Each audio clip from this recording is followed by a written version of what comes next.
Hi guys and girls, and I hope you're having an amazing day. And thought I wanted to touch on passion for purpose and what does that mean.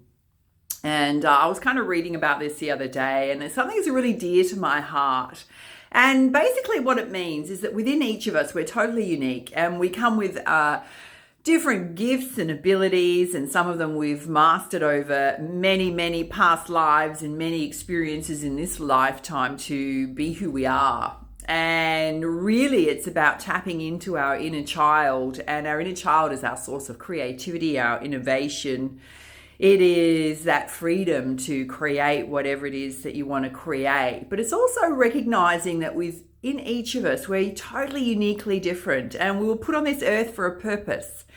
And sometimes we can really struggle with what is our life purpose. And when we are struggling in that state, it means we haven't actually tapped in fully to who we are and totally embraced our natural gifts and abilities and what feels right for us.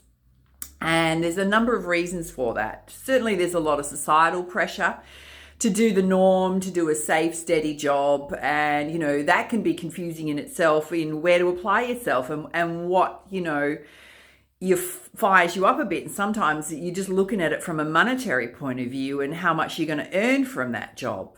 And, in terms of passion for purpose, it can also be something that you do on the side. Yeah, it could be a hobby. It could be something that joyfully lights you up. And how do we find our passion? And it's what you're naturally drawn to. And it's what, I can remember having a business and I've had many businesses, and this was probably in my 30s. I'm in my 50s now. And it started off with just a bit of an idea, and I was doing it while my little children were growing up from the age of babies, and I'd gotten back into my artwork and I was painting.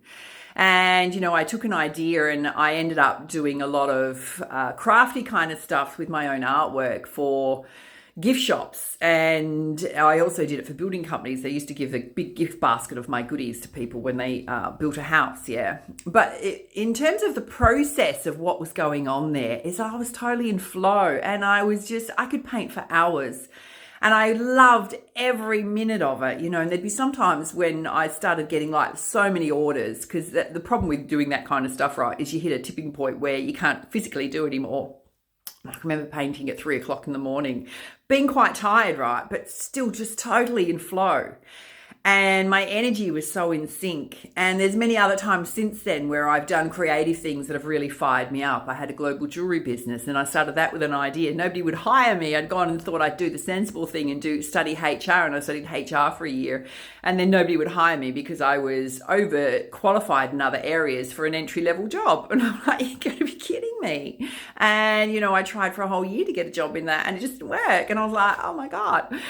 And I just came up with this idea of making some jewelry, and then thought, well, can I make any money out of this? And it became a real passion, and it grew into a big wholesale business as well.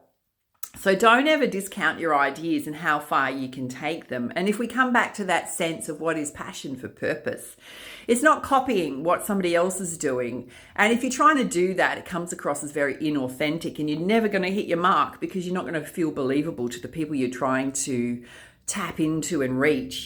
So it's really got to come from your heart space about something that really you're joyful or you're passionate about.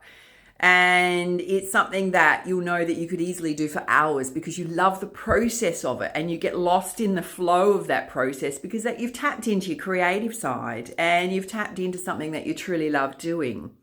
So whenever you're stuck in a state of confusion, or you have a dream in your heart, whether it's to write poetry, to write a book, to sing, to dance, it might be making things, it might be constructing buildings, it could be renovating, whatever it is for you. You might be a gardener, whatever that real passion is that you have. That means you're tapping into being in flow and what your purpose is. It might be helping people out, it might be helping the homeless. It might be a cause around the environment that you're really passionate about, Follow that passion. When you follow that passion, life will support you and life will support your dreams. All right, my loves, have an amazing day. All right, bye.